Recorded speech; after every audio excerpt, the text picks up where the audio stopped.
Uli Windisch, bonjour. Bonjour Jordi. Alors cette semaine, dans ce nouvel éclairage, nous allons aborder une nouvelle fois la question des médias en Suisse, parce qu'on a vu récemment plusieurs exemples qui démontrent, on va dire, une certaine vision très monolithique des médias romans, suisses romans, des médias qui semblent vraiment marqués à gauche. Est-ce que vous pouvez nous citer, par exemple, est-ce que vous pouvez nous parler, par exemple, de ce fameux édito qui est sorti dans le journal Matin Dimanche sur les élections fédérales? Oui, alors écoutez, euh, vous parlez d'édito fameux. Il est pas si fameux que ça, mais on pourrait dire que c'est un exemple caricatural de l'orientation idéologique gauchisante et évidemment obsessionnellement anti-UDC, mais aussi en réalité, et là ça devient grave, désinformateur et mensonger. Vous voyez que les termes sont forts. Donc, il faut parfois prendre des exemples très concrets. Nous avons montré que, effectivement, la situation en Suisse romande est quelque peu vraiment scandaleuse. Parce que, une nouvelle fois, absence de pluralisme, monolithisme. Mais voilà. Prenons deux petits exemples rapides, précis. Cet éditorial du journal Le Matin Dimanche, rappelons que c'est le seul journal du dimanche qui tire donc à des centaines de milliers d'exemplaires et que tous les citoyens romans sont soumis à ce genre de choses puisque ils lisent quand même en nombre ce seul journal. Alors, il est question des élections fédérales qui auront lieu en octobre de cette année. Et le rédacteur en chef adjoint dit, rédacteur en chef adjoint, se lance dans une diatribe en se plaignant du fait que la campagne n'est pas du tout bouillonnante, que rien ne se passe, que les partis et surtout l'UDC cherchent à se mettre des thèmes sous la dent. Et on accuse évidemment en passant l'UDC, dont on dit que leurs sections se sont jetées comme des affamés sur le tragique fait divers de Francfort, où un Érythréen installé en Suisse depuis 2006 a jeté des gens sous un train. Vous voyez, ça devient un tragique fait divers de Francfort, alors que ce dit réfugié, n'est-ce pas, était considéré, on ne le dit pas assez souvent, comme un modèle en Suisse et qu'il a été commettre cet acte horrible à Francfort en jetant une maman et son enfant qui en est mort sous un train. Ça devient un tragique fait divers que l'UDC récupérerait. Enfin, c'est quelque chose d'absolument incroyable qu'on puisse parler ainsi. Et je ne sais pas ce qu'il en reste dans l'esprit des gens, mais voilà un exemple, si vous voulez, d'une sorte d'obsession idéologique qui est imposée à tout le monde, et il va de soi que les gens ne pensent pas ainsi. Alors, vous voyez, par rapport à l'UDC, par exemple, où ça devient carrément alors mensonger, désinformateur, l'UDC, sans qu'on soit d'accord surtout avec elle, eh bien, a distribué ce qu'on appelle chez nous un tout-ménage, un journal grand format de 16 pages, où il passe en revue tous les grands thèmes politiques de la société suisse qui devront être traités avec leur vision, chiffres à l'appui, analyse, extrêmement détaillée et intéressant. Et on dit que l'UDC se met simplement sous la dent ce tragique événement.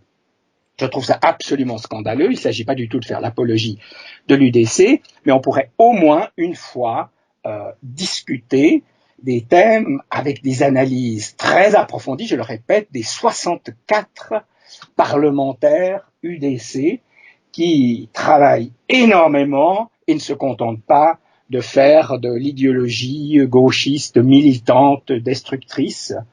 Le journal, cette édition spéciale s'appelle d'ailleurs La raison doit remplacer l'idéologie.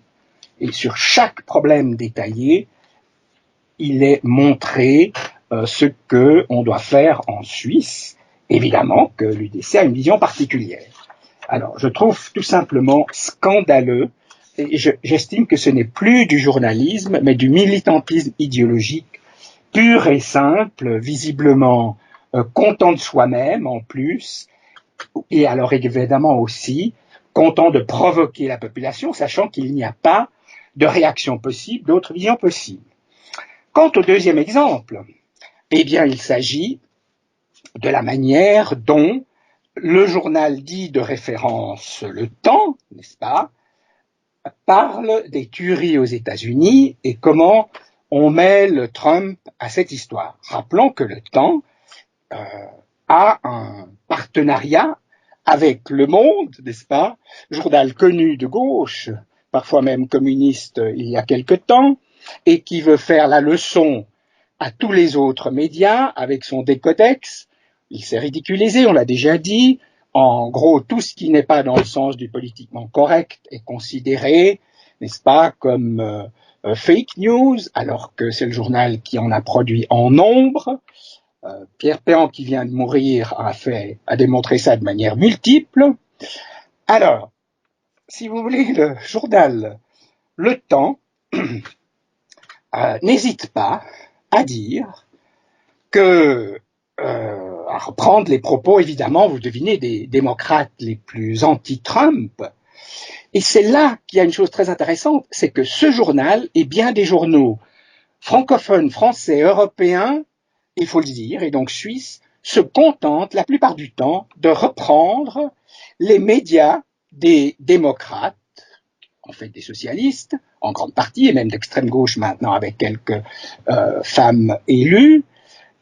C'est ça, en fait, la réalité. On pense qu'ils sont eux-mêmes des idéologues, ce qui est vrai, mais en plus, ils sont paresseux et reprennent simplement les médias démocrates des États-Unis en ne les citant pas, comme si c'était leur propre discours, quelle paraissent ces pauvretés entre parenthèses.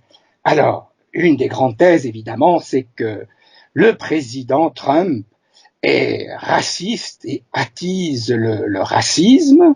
Et écoutez bien, il y a bien pire encore. La journaliste, alors obsessionnellement, depuis longtemps, elle reste en place, personne n'est gêné visiblement, et impose son point de vue.